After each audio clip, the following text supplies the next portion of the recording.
Vous regardez le top de l'information, un concept à Ricochet Communication.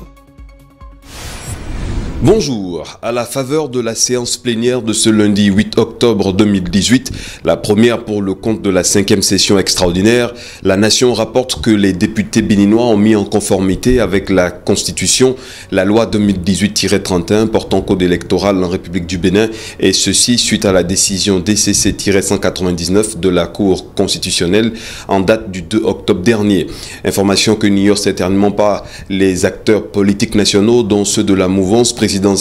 membres du Parti républicain en cours de création, qui n'en finissent pas d'exprimer leur mécontentement, à en croire Aboubacar Takou du Béninois libéré, car soumis au bon vouloir de leur leader, le chef de l'État Patrice Talon. Le président de la République, que Matin Libre soupçonne d'avoir posé un appât à la jeunesse estudiantine par la décision de maintenir le statu quo au sujet des frais d'inscription et de formation à l'enseignement supérieur. Une jeunesse au cœur des préoccupations de l'ancien chef d'État Boni Yayi dans sa récente adresse à la République, et qui lui a valu d'être traité en réaction par le sociologue Sabi Ali de malheur pour le Bénin. Le matinal a relayé ce coup de gueule pendant que le Nouvel Observateur évoque l'attribution et le fonctionnement de la Cour de répression des infractions économiques et du terrorisme,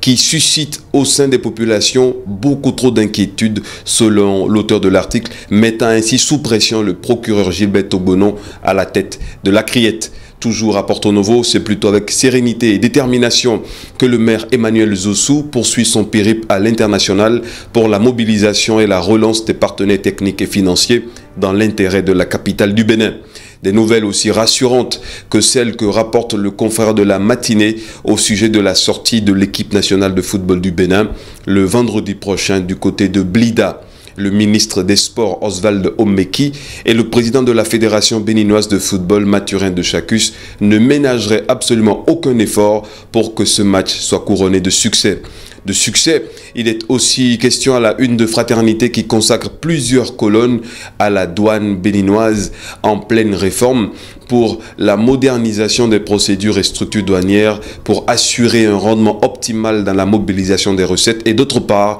pour la satisfaction de la clientèle. Des ambitions qui sous-tendent l'obtention du certificat ISO 9001 après l'audit de surveillance subi par les disciples de Saint-Mathieu en septembre dernier. Des résultats concluants qui reconfortent et maintiennent toute la douane béninoise sur les objectifs à elle fixés par le chef de l'État. Enfin, l'économiste nous propose un dossier complet sur la GIM UEMOA, leader de la solution monétique pour les transactions financières dans l'espace UEMOA. Bonne journée.